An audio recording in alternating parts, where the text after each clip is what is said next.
तर आज मोक्षदा एकादशी म्हणजे गीता जयंतीचा अत्यंत पवित्र असा दिवस आहे.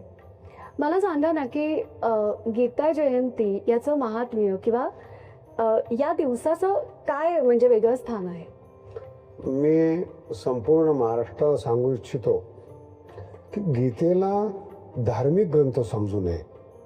पहिला प्रश्न असा आहे, गीता ज्यांनी सांगितलेली आहे ते द्वारकाधीश आहेत, वा. ज्यांनी ऐकली आहे ते युवराज आहेत. म्हणजे आपल्या भाषेत ज्याला आपण गर्भ श्रीमंत म्हणतो, ज्यांना गरिबीचं दुःख आलेलं नाही जीवनामध्ये, अशा दोन व्यक्तींनी सांगितलेले तत्वज्ञान आहे. आज आपण जर जगाकडे पाहिलं तर प्रत्येक माणूस संपत्तीसाठी धनासाठी धडपड करतो आणि म्हणून त्याला गीता कळत नाही. कारण की तो रनिंग मध्ये आहे, चालू क्षेत्रामध्ये आहे. ज्यांच्याकडे राज्य आहे, सत्ता आहे आणि त्या लेवलला त्यांची बौद्धिकता गेलेली आहे, अशा लोकांसाठी ते धार्मिक तत्वज्ञान आहे. म्हणजे विचारणारा युवराज आहे, त्याच्या कॅपॅसिटीचा पहिला आपण विचार करावा, पहिला प्रश्न आहे. आणि मी अर्जुनाची सगळ्यात मोठी योग्यता सांगेल की अप्सरा आपणहून समर्पण करायला येते तरी जो स्वीकारत नाही तो गीता ऐकण्याचा आणि श्रवणाचा अधिकारी.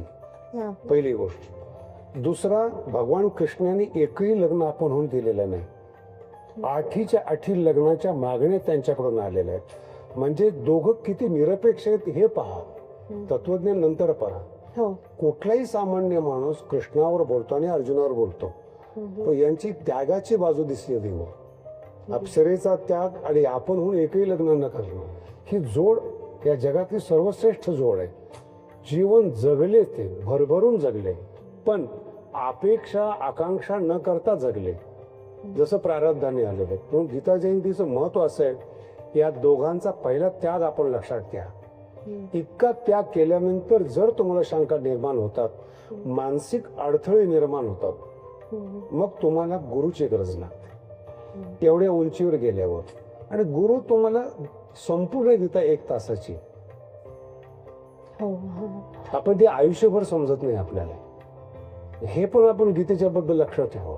1 तासात अर्जुनाला समजलेली गीता आणि आपण आयुष्यभर गीता वाचून अर्थ न कळलेले आपण. म्हणून कोणत्याही व्यक्तीने भगवान श्रीकृष्णावर आणि अर्जुनावर बोलताना स्वतःच्या योग्यतेचा पहिला विचार करा. दुसरी समस्या काय आहे, श्रेष्ठ लोकांना मारायचं का जिवंत ठेवायचं, ही समस्या आहे. ही समस्या आपल्या पुढे कधीच येत नाही, कारण की श्रेष्ठाचा अपमान आपण दररोज करतो.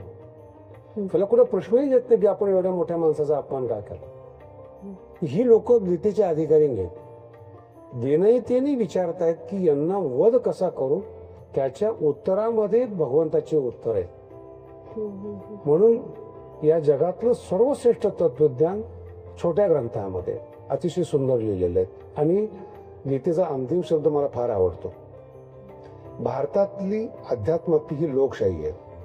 18 अध्याय सांगून झाल्यानंतर त्याला प्रश्न विचारतात, यथेच्छसी तथा कोण. सांगायचं काम मी केलंय, पण त्याच्यानंतर काय करायचंय, तू स्वतंत्र आहेस. असा स्वतंत्रपणा देणारा एकमेव श्रीकृष्ण आणि भारत आहे. आता इतर धर्मामध्ये त्यांचे जर नियम तुम्ही पालन नाही केले तर तुम्ही धार्मिक ठरत नाही. आपण आपल्या अध्यात्मातल्या स्वातंत्र्याचा आनंद घ्या, याचं मोल समजा. वा, अमृतवाणी होती आत्ता जे ऐकलं ते खरंच. आणि गीता जयंतीच्या या दिवशी हे महत्वाचं सांगणं, जे त्याचं मर्म आहे ते आपण पोहोचवलंय, हे फार महत्वाचं आहे. त्यामुळे या दिवसाच्या बाबतीतली काही शंका कोणाच्या मनात असेल तर त्याचं निश्चितच निरसन झालेलं आहे. शास्त्रीजी, आपले खूप खूप आभार व्यक्त करते.